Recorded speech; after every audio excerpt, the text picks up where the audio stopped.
예수사랑 제자 여러분, 안녕하세요. 삶의 온도는 그리스도, 삶의 태도는 제자도입니다. 7월 1일 수요일 말씀으로 여는 아침입니다. 오늘 주시는 하나님의 말씀은 시편 107편 6절에서 8절의 말씀입니다. 그러나 그들이 그 고난 가운데서 주님께 부르짖을 때에 주님께서는 그들을 그 고통에서 건지시고 바른 길로 들어서게 하셔서 사람이 사는 성읍으로 들어가게 하셨다. 주님의 인자하심을 감사하여라. 사람들에게 베푸신 주님의 놀라운 구원을 감사하여라. 우리에게 주시는 하나님의 말씀입니다. 주님께 감사드립니다. 7월 1일입니다. 여러분, 하반기가 시작되었습니다. 지나간 것은 과거에 두고요. 우리가 어떻게 할 수 없죠. 바꿀 수 없고 돌아갈 수도 없어요. 잘했던 것, 잘 못했던 것 다 잊으시고 새로운 마음으로 26년도를 시작하는 마음으로 그렇게 해보면 어떨까 생각합니다. 이번 하반기도 하나님과 함께 동행하면서 그분의 임재를 통해 얻는 복을 누리는 여러분 되시길 주님의 이름으로 축복합니다. 저희 6월 큐티는 이제 끝났고요. 나훔, 요나 이런 책들을 우리 묵상했었고 7월 달에는 시편 몇 편하고 에스겔로 돌아가게 됩니다. 오늘은 시편 107편인데요. 시편이 5권으로 구성되어 있는 건 여러분 기억하십니까?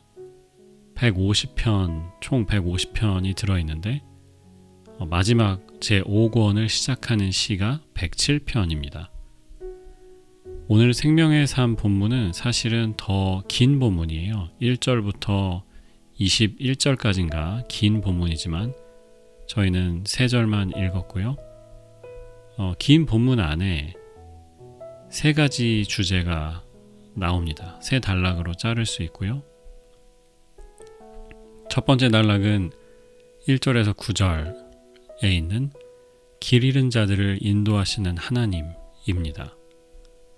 그리고 두 번째 단락은 매인 사람들, 어둠에 매인 사람들, 또 쇠사슬에 매인, 갇혀있는 사람들을 자유케 하시는 하나님. 그리고 마지막은 죄 때문에 죄 가운데 빠져서 힘들어하는 사람들을 고치시는 하나님에 대해서 말씀합니다. 동일한 구조가 반복이 됩니다. 그 사람들이 처한 상황, 말씀드린 이 3가지 상황이 나오고요. 그 3가지 상황의 전환점이 나오는데 그 전환점 이후에 하나님의 개입이 나옵니다. 그리고 그 하나님의 개입하심에 대한 감사가 후렴구처럼 주의 인자하심을 감사하여라. 사람들에게 베푸신 주님의 놀라운 구원을 감사하여라. 오늘 9절에 나오는 이 말씀이 동일하게 3단락에서 반복이 됩니다. 그러면 궁금하시죠? 전환점이라는 게 뭘까? 6절에 나왔어요. 그러나 그들이 그 고난 가운데서 주님께 부르짖을 때에. 13절에도 똑같이 나옵니다. 그러나 그들이 고난 가운데서 주님께 부르짖을 때에. 이게 단락마다 계속 나와요. 이렇게 묵상해 볼 수 있겠죠. 우리가 처한 여러 가지 상황이 있습니다. 우리 성도들 생각해 보면 진로를 놓고 기도하는 분들 있어요. 답답한 상황이죠. 어디로 가야 할지, 지금 어떻게 하는 것이 가장 좋은 선택인지 어렵거든요. 답답합니다. 또 어떤 분들은 몸과 마음이 연약해져서 병으로 이런 것들로 고통당하는 분들 계시고요. 어떤 분들은 신분 문제가 풀리기 위해서 기도하는 분들 여전히 계시고요. 어떤 상황이든지 상관없습니다. 내가 지금 처한 상황이 무엇이든지 간에 상관없어요. 중요한 것은 전환점이 어디에서 오느냐, 고난 가운데서 주님께 부르짖을 때에, 그때 주님께서 그 고통에서 건져주신다는 거죠. 오늘 우리가 읽은 6절에서 8절에는 이 단락은 길 잃은 사람들, 특별히 광야에 있는 사람들에 대한 이야기인데요. 그래서인지 7절에 하나님의 행동이 나옵니다. 바른 길로 들어서게 하셔서 사람들이 사는 성읍에, 영어 성경에 보면 사람들이 정착할 수 있는 성읍에 도착하게 하셨다. 전환점을 우리가 만들 수 있다는 이 사실이 여러분 사실은 감사한 겁니다. 돌아온 탕자의 비유에서도 얼마 전에도 말씀드렸지만 그 탕자가 우리말로 하면, 쉬운 말로 하면 현타가 와요. 유대율법에서 부정하다고 여기는 그 돼지를 치는 일을 하는 거죠. 사회에서 가장 낮은 계층의 사람들이 무시당하면서 손가락질 당하면서 하던 일이었거든요. 그런데 외국에 나와서 잘 살아보려고 온 그곳에서 자기가 돼지를 치고 있는 거예요. 먹는 것도 변변치 않아서 돼지가 먹는 것을 뺏어 먹고 있는 겁니다. 돼지 사료를 자기가 먹다가 보니까 현타가 오는 거죠. 현실 자각 타임이래요. 현타. 정신을 차리는 거예요. 영어 성경에도요, He comes to his senses. 정신을 차렸다 라고 나와요. 그리고 생각하잖아요. 아니, 우리 아버지 집에 돼지치는 종도 있고 다 있는데 배고픈 종이 어디 있나? 열심히 일하면 먹여주고 재워주는 것은 다 하는 거거든요. 내가 지금 여기 와서 뭐 하고 있나? 그리고 그게 전환점이 되는 거죠. 그게 전환점이 되어서 내가 아버지께 돌아가야 되겠다 라고 생각합니다. 내가 다시 아들 대접 받기는 정말 죄송하고 차라리 밥이라도 배불리 먹는 일꾼으로, 노비로 다시 돌아가고 싶다. 그리고 아버지께 돌아오잖아요.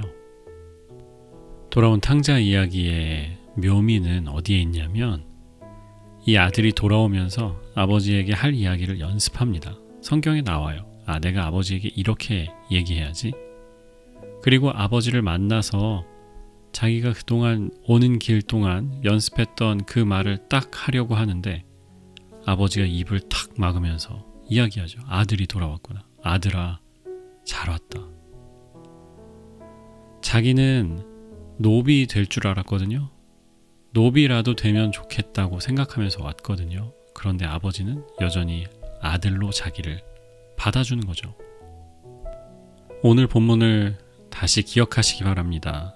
그들이 고난 가운데서 주님께 부르짖을 때에 주님께서 그들을 그 고통에서 건지셨고 광야라는 길 잃은 답답한 그곳에서 벗어나서 바른 길로 들어서게 하셔서 정착할 수 있는 성읍으로 인도해 주셨다.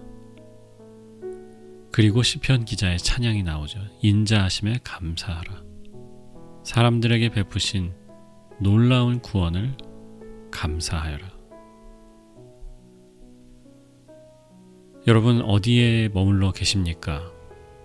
2절부터 5절까지 나오는 답답한 상황에 머물러 계실 수도 있겠죠. 6절에 나오는 정신을 차리는 그 단계에 계실 수도 있을 것이고요. 7절에 나오는 하나님의 구원, 하나님이 허락하시는 새로운 길, 그 단계에 접어드신 분들도 계실 겁니다. 그러나 우리가 기억해야 하는 것 한 가지는 우리는 찬양을 멈출 수 없다라는 거예요. 이 순서대로 일이 다 일어나지 않아도 좋습니다.